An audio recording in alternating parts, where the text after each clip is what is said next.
মনে রাখবেন, আমরা যদি কথা বলা শুরু করি বাংলাদেশে আমাদেরকে মোকাবেলা করা এতটা সহজ হবে না।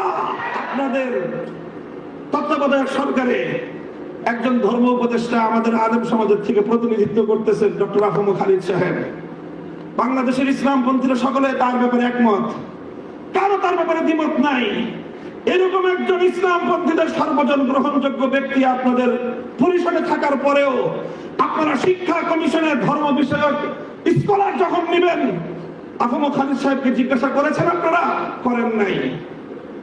সবকিছু আপনারা আপনাদের মন মতো করবেন, ইসলাম বিষয়ে আপনারা আলেম সমাজের মতামতের তোয়াক্কা করবেন না। আর এরপরে আমরা গলা ফাটায় চিৎকার করলে বলবেন যে হুজুর এত চিৎকার করে কেন? এরপরে ছোট শয়তানের বিরুদ্ধে আমরা প্রতিবাদ করলে ওই ছোট শয়তান বদলায় বড় শয়তান বসাবেন। এইভাবে যদি চলতে থাকে